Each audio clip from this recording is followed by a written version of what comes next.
Social media influencer భారత spinner Yuzvendra Chahal girl friend RJ Mahvash క్రీడా రంగంలోకి అడుగుపెట్టింది. ఓ క్రికెట్ జట్టుకు ఆమె ఇప్పుడు యజమాని అయ్యారు. ఛాంపియన్స్ లీగ్ T10 టోర్నీలో ఒక జట్టు సహ యజమానిగా ఆమె వాటా కొనుగోలు చేసింది. ఈ విషయాన్ని మహ్వాష్ స్వయంగా తన ఇన్స్టాగ్రామ్ ఖాతాలో అభిమానులతో పంచుకుంది. అయితే జట్టు పేరును మాత్రం ఇంకా వెల్లడించలేదు. ప్రస్తుతం ఆమె పెట్టిన పోస్ట్ సోషల్ మీడియాలో వైరల్ అవుతోంది. కాగా తొలి champions league T10 edition August 2022 నుండి 24 వరకు ఢిల్లీ వేదికగా జరుగుతోంది. ఈ లీగ్ కమిషనర్ గా భారత మాజీ క్రికెటర్ చేతన్ శర్మ వ్యవహరించనున్నాడు. ఇందులో elite eagles, mighty mavericks, super sonic, dynamic dynamos, brave blazers, victory vanguard, stellar strikers, supreme stallions ఇలా మొత్తం 8 జట్లు పాల్గొననున్నాయి. అయితే ఈ టోర్నీలో భారత మాజీ క్రికెటర్లతో పాటు వివిధ వృత్తులకు చెందిన ప్రముఖులు భాగం కానున్నట్లు తెలుస్తోంది.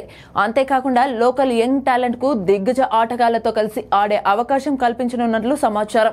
ఈ లీగ్ కు సంబంధించి పూర్తి వివరాలు త్వరలోనే వెల్లడించే అవకాశం ఉంది. ఇక ఇదిలా ఉండగా చాహల్, ఆర్జే మహ్వాష్ గత కొంతకాలంగా డేటింగ్ లో ఉన్నట్లు ప్రచారం జరుగుతోంది. అప్పటి నుండి వీరిద్దరూ ఏదో ఒక విషయం తరచూ వార్తల్లో నిలుస్తున్నారు.